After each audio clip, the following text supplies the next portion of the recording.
You can't be here. This is a private property, barked the security guard, his voice sharp and laced with disdain. The man standing in the sleek, marble-tiled lobby didn't flinch. He was tall, sharply dressed in a tailored navy suit that clung to his athletic frame with a calm, assured presence. His deep brown eyes studied the security guard with patience. But the firm set of his jaw suggested that patience had limits. "I'm waiting for someone," the man said simply, glancing around the opulent lobby, the chandeliers casting a golden glow over the polished floors and plush velvet furniture. "I have every right to be here." The guard, a thick-set man in his late 50s, squinted suspiciously. "Yeah, who you waiting for?" "Your ride back out of here." He laughed harshly, then leaned forward. "Look, I don't know how you got past the valet, but this ain't that kind of place. You people don't usually come here unless you're delivering something or cleaning up." There was a pause. The man in the suit stared at him, expression unreadable. "My name is Elijah King," he said slowly, "and I have a meeting in the presidential suite in 10 minutes. The guard scoffed. "Meeting? You?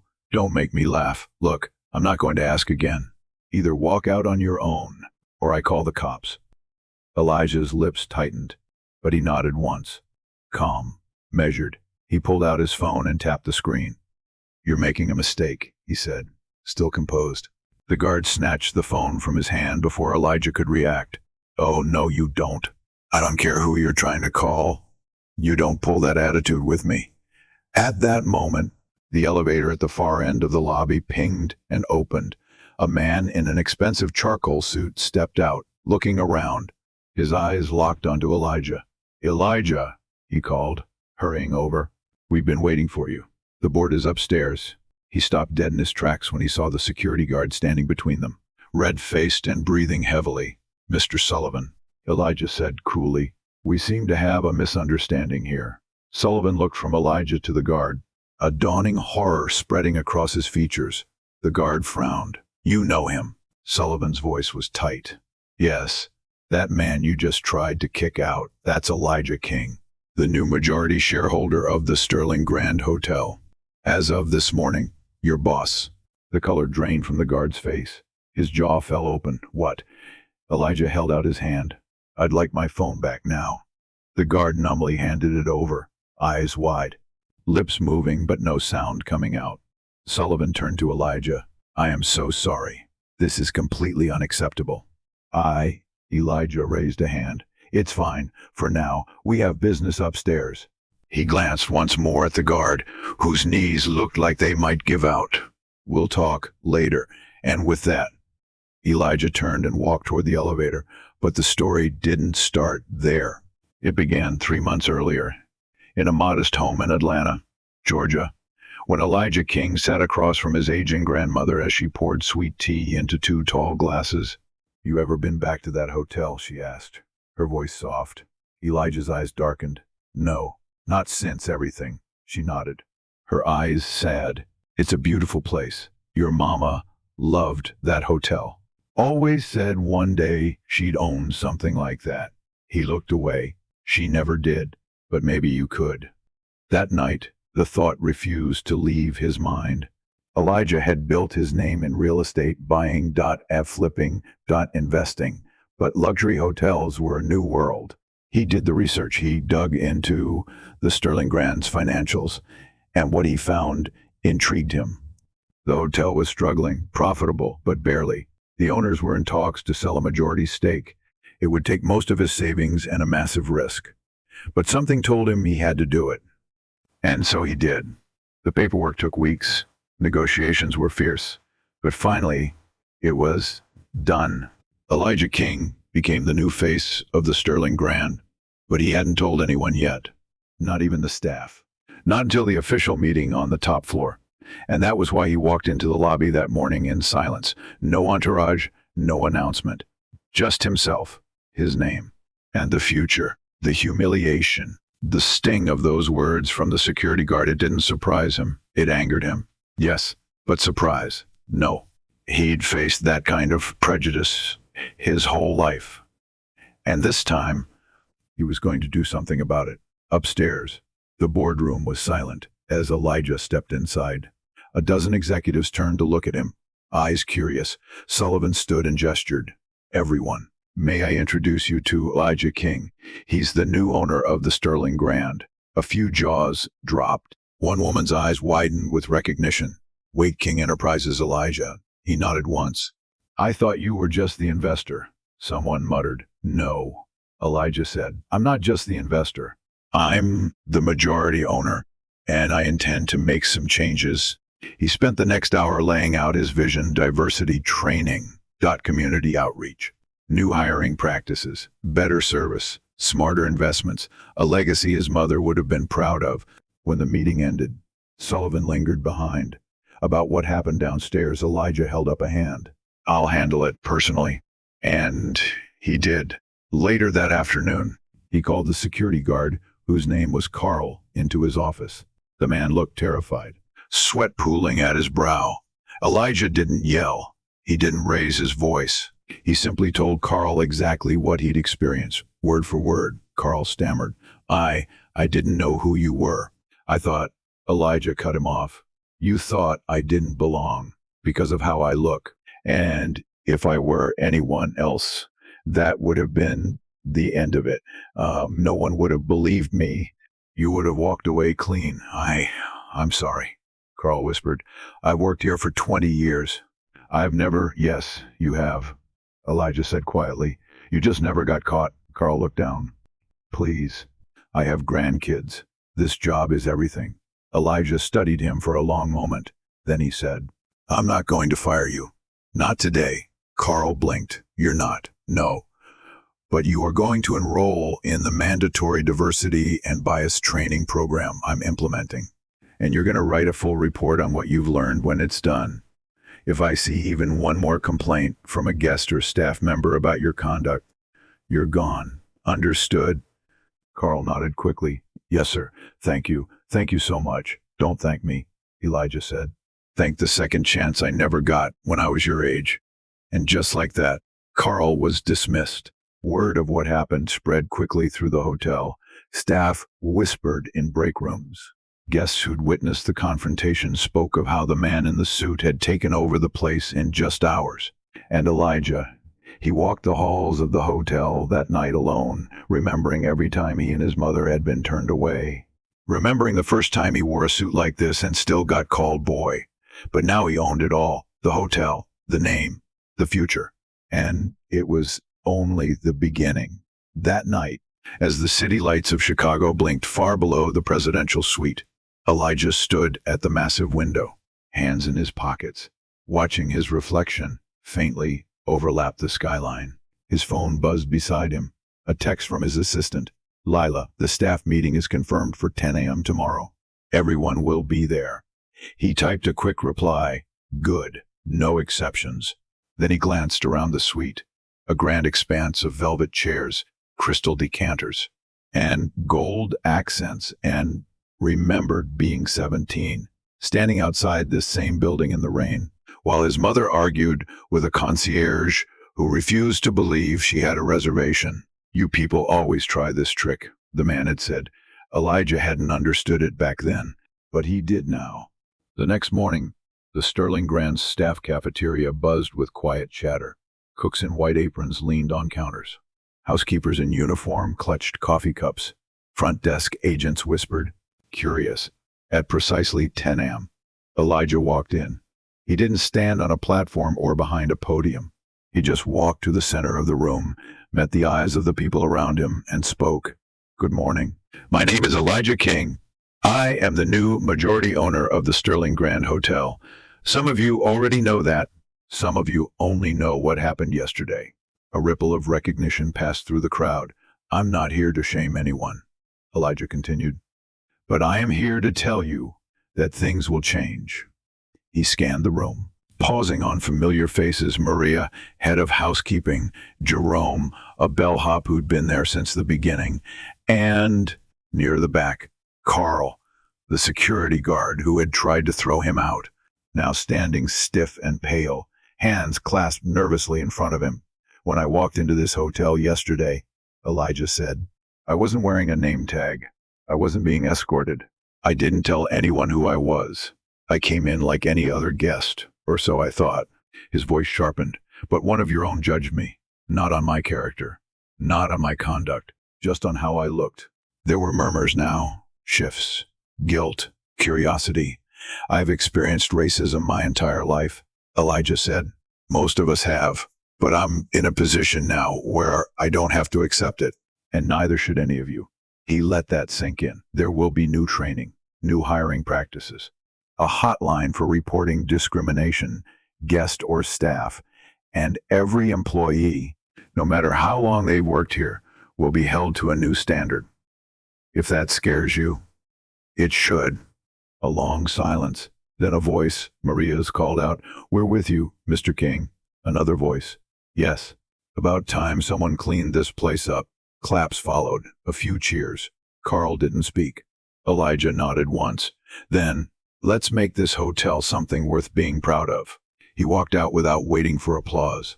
By the end of the week, the Sterling Grand had begun to change. Elijah met with every department head, reviewed hiring files, rewrote policies. He asked hard questions. Why was only one black employee on the concierge team? Why had the last 3 housekeeping managers been fired? All within 6 months of filing complaints. He hired Lila as his chief of operations. She was smart, sharp, and didn't tolerate nonsense. Carl, still on edge, she told him one afternoon, He's trying to avoid everyone. He should be, Elijah said, but I'm more interested in what he does next. Meanwhile, guests began to notice.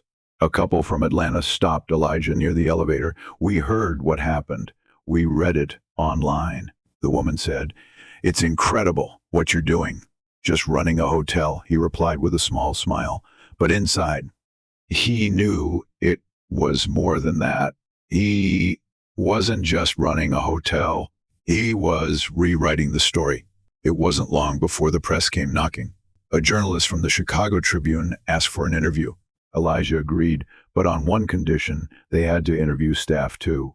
All of them. The article dropped 3 days later. The new king of hospitality. How Elijah King is turning the Sterling Grand into a sanctuary of justice. It went viral. Social media lit up with clips from the staff meeting, quotes from Maria, Jerome, even Carl, who admitted in the interview, I messed up, but Mr. King gave me a second chance. That's something I never would have done for him. That makes me want to be better. It stunned Elijah. Carl had said those words publicly. Lila showed him the article in the executive suite. You've done something, Elijah. Something real. He nodded. It's not done yet. But even he didn't know how far it would go. 2 weeks later, Elijah received a letter. He sat down to read it slowly, carefully. The handwriting was elegant. Dear Mr. King, you don't know me, but I watched your speech online. I saw what you did. My father was a porter at the Sterling Grand in the 1950s. He used to sneak food home to feed us because they wouldn't pay him enough to survive. He died before he could ever see someone like you at the top. But I saw it, and I wanted you to know it matters. With deep respect, Eleanor James. Elijah sat still for a long time after that. Then he made a decision. He called a meeting with the board the next day. They gathered in the same room where he'd first stunned them into silence. I want to create a new program, he said, named after Eleanor's father. For every person who's ever been told they don't belong in this place. What kind of program? One executive asked. A mentorship initiative, training, career development, scholarships. I want the Sterling Grand to be known not just for luxury, but for giving people a shot. The board voted unanimously to support it, and in the months that followed, Elijah's vision came to life. He personally mentored interns. He invited local high school students to tour the hotel and meet department leaders. He held workshops on entrepreneurship, financial literacy, and hospitality management. His story, the man who'd been thrown out of his own hotel only to rise as its king, became a legend. Guests came from all over the country just to stay a night and say they met him. And Carl stayed. He completed every training course. He mentored new security recruits. He apologized to every employee he'd ever disrespected. At a staff appreciation dinner 6 months later, Carl stood at the mic, nervous. "I never thought I'd be speaking in front of all of you," he said. "When I met Mr. King, I saw only what I was trained to see. I didn't see the man, but he saw me. He saw something worth saving. That's the kind of leader he is." Applause thundered. Elijah watched from the back, arms folded, heart full. And later, when the night quieted and the city lights blinked once more below, Elijah stood again at that window in the presidential suite. He could still hear his mother's voice. "One day," she had said, "one day, baby." He smiled softly. That day had come, and it was only the beginning. The next morning, Elijah woke before dawn. He couldn't sleep. Something about Carl's speech had stuck with him, not just the words, but the tremble in his voice, the rawness of a man confronting himself. Redemption, Elijah thought, was a strange, delicate thing. It didn't erase the past, but sometimes it could build a better future. He dressed in a gray three-piece suit and walked the halls before sunrise, nodding to the night crew, quietly inspecting every floor. This was his ritual now, touching every corner of the hotel, learning its rhythms. It was no longer just a property to him, it was a living, breathing symbol of something greater. In the lobby, he passed by the place where Carl had first stopped him. He stood there for a moment, remembering the coldness in Carl's eyes, the humiliation in his chest. And now it felt like standing on sacred ground. "Elijah," he turned. It was Lila, holding 2 coffees. She handed him one. "You look like you didn't sleep." "I didn't," he said, sipping. "I've been thinking about what comes next." She raised an eyebrow. "You've already rebuilt the staff culture, launched a national diversity initiative, and doubled our guest satisfaction ratings. What's left?" He smiled faintly. "Legacy." She understood without him having to explain. That afternoon, they announced a new venture, the King Fellowship Program, a full-ride educational sponsorship for underrepresented youth in hospitality, business, and design, funded entirely by hotel profits. No donors, no corporate strings. The story hit the media again, this time bigger. Forbes, CNN, Good Morning America. Suddenly, Elijah King wasn't just the hotel owner who stood his ground. He was a movement. But with fame came pressure. Critics emerged. "He's just trying to look good. He's making it all about race. He's overcorrecting. Hotels should be about service, not social justice." At first, Elijah ignored them. But one night, he sat across from Lila in his office and said, "Do you think I'm doing too much?" Lila looked at him, serious. "Do you remember what you said to me when you hired me?"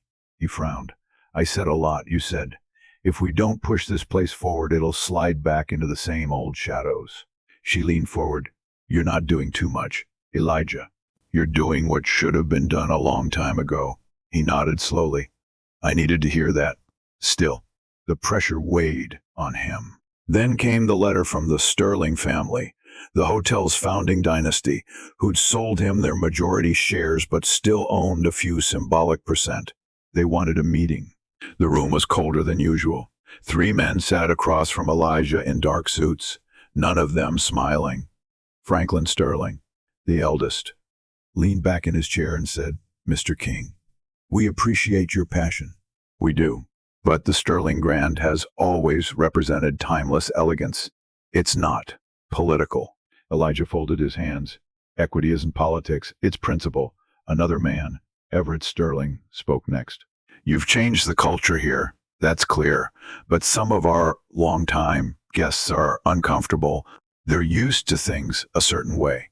"You mean they're used to not seeing people like me in charge?" Everett flushed. "That's not what I said, but it's what you meant." Franklin sighed. "Look, we're not asking you to stop everything. Just tone it down. Less press, less visibility. You've made your point." Elijah stood slowly. "Let me be clear. I didn't buy this hotel to play mascot. I bought it to lead. And if you want to discuss visibility, remember this. The Sterling Grand Was 5 months from default when I stepped in. You didn't save it. I did. He turned to leave. Mr. King, Franklin said, voice tight. You might own the shares, but don't forget whose name is on the building. Elijah paused at the door. Then he looked back and said, maybe that's the next thing I change, and walked out. The rebranding began the next day. The Sterling Grand would become the King Grand by year's end. The name change sparked outrage from old money circles and celebration from everyone else. Elijah stood on a rooftop stage 6 months later at the unveiling of the new sign. Below him stood hundreds of employees, guests, students from the mentorship program, and yes, Carl too, standing with his grandkids in the front row. Elijah took the mic. My mother worked 2 jobs to keep us alive. She cleaned houses just like this hotel. She used to pass by the Sterling Grand and whisper, one day, baby, one day.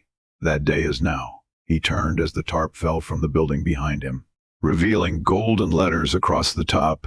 The King Grand cheers erupted. The roar was deafening. People cried. And Elijah, he just closed his eyes for a moment and breathed it in. Legacy. But even at the top, there was more to learn. That night, in his suite, he received a call from the front desk. There's someone here to see you.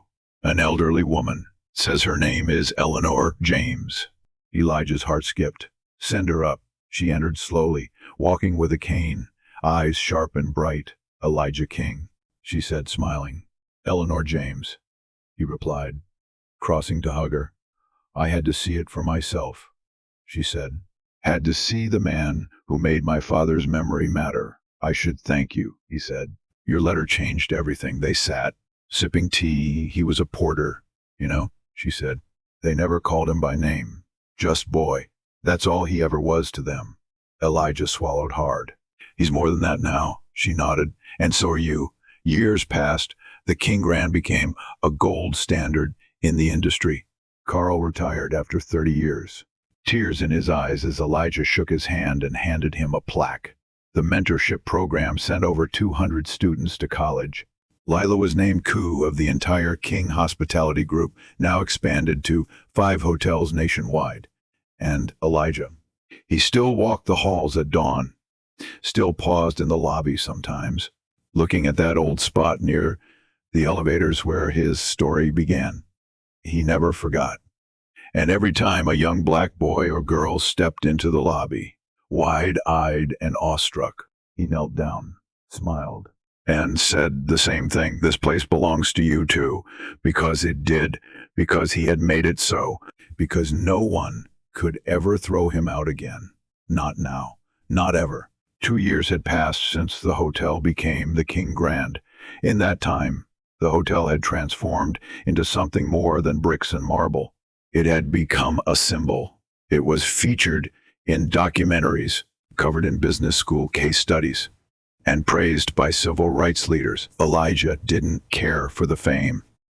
He cared about the message. And still, despite everything, the awards, the success, the glowing articles, there were nights when he sat in the quiet of his office, the city humming far below, and thought of his mother. He wished she could see it, wished she could walk into the lobby now and be welcomed, not watched. One spring afternoon, while reviewing renovation blueprints for a new rooftop garden, Lila burst into his office holding a tablet. You need to see this, she said breathlessly. He looked up, concerned. What is it? She handed it to him. On the screen, historic court ruling overturns discriminatory zoning practices. Elijah King testifies in landmark case. He blinked. They ruled already, just now, unanimous. Your testimony sealed it. Elijah read the summary. The court had struck down a decades-old zoning restriction that had quietly prevented black and brown developers from owning key hospitality and commercial property zones in multiple cities. He had known about the restriction for years, hidden in legal jargon, buried beneath bureaucracy. But he hadn't had the platform to fight it until now. He remembered standing in the courtroom just weeks earlier, facing a panel of judges. Hospitality isn't just business, he had said. It's who we welcome, who we believe belongs. And if laws still exist, that quietly keep people like me from owning, then we have not evolved. We've just decorated the cage. Now, the cage was broken. He looked up at Lila, stunned. This could open the door for thousands. She nodded. And you kicked it open. But Elijah didn't smile. He leaned back in his chair, emotion tightening his throat. She would have cried, he whispered. Who? My mom. Lila stepped closer and rested a hand on his shoulder. She's crying right now. Elijah. Just not where we can see. 3 weeks later, the hotel celebrated its 10,000th scholarship applicant. They held a gala in the ballroom, gold and white decor, live jazz. A crowd that spanned generations. Some were former employees, some were past scholarship recipients, others were city officials, civil rights, lawyers, artist activists. Elijah didn't plan to speak that night, but as the music died down and the crowd began to rise for dessert, someone shouted, Elijah, say something! Voices joined in. Applause. Chants. He stood, reluctantly but smiling, and made his way to the mic. I wasn't supposed to be here, he began. Not just here at this podium. I mean here, in this building, in this industry, in this life. The room fell silent. I was raised by a woman who worked herself into exhaustion, cleaning the homes and offices of people who'd never learn her name. We didn't have money. We didn't have connections. What we had was dignity and dreams. He paused. My dream was never to own a hotel. It was to be seen, to walk into a place and not feel smaller just because I walked in. He scanned the room. And now I do more than walk in. I welcome. Applause swelled. But this isn't about me. It never was. It's about every person who's ever been turned away, told they didn't belong, made to feel less than human. You do belong. Here. Everywhere. And I promise you, as long as my name is on this building, the doors will never be closed to you. Standing ovation. Some people cried. Some just clapped until their hands hurt. But in the very back, near the exit, Elijah saw a young man, maybe 17, maybe 18, standing quietly with a scholarship brochure in his hand. Their eyes met. The kid didn't smile. He just nodded. And Elijah nodded back. That was enough. Weeks turned into months. The King Fellowship program expanded to 8 cities. The hotel's profits soared, but Elijah reinvested nearly all of it. A documentary film was made. Schools took field trips to the hotel. They called it the hotel that rewrote the rules. Carl visited occasionally, always quietly, always with humility. I saw the boy again, he said one day, standing beside Elijah in the garden. Elijah turned. What boy?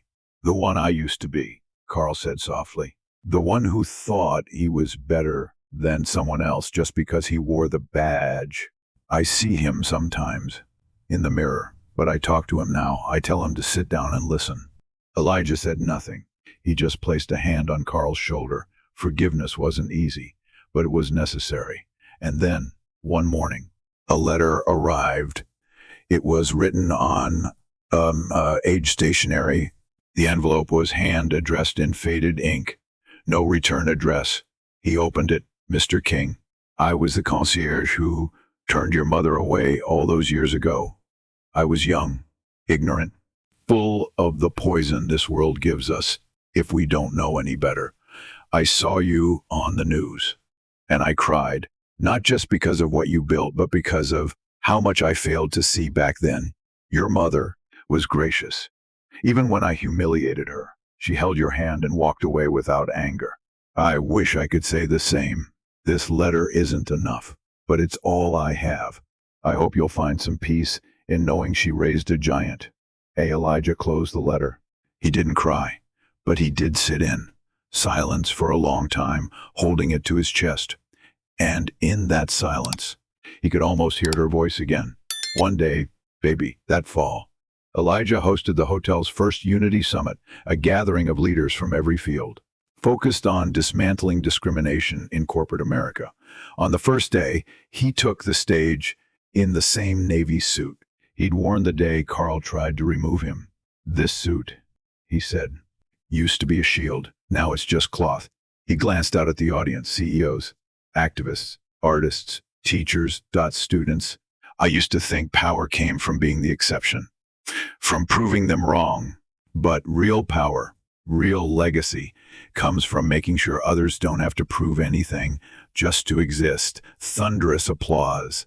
Outside, on the banner that stretched across the hotel entrance, the words read, "The King Grand, a place for all." Elijah stepped off the stage and out into the lobby. And as the doors opened wide for guests, every color, every accent, every story, he felt something shift in the air. Not history repeating, but history healing. And for the first time in a long time, Elijah King didn't feel like he was standing in the shadow of what had been denied. He was standing in the light of what he had created. And that light, it would never go out.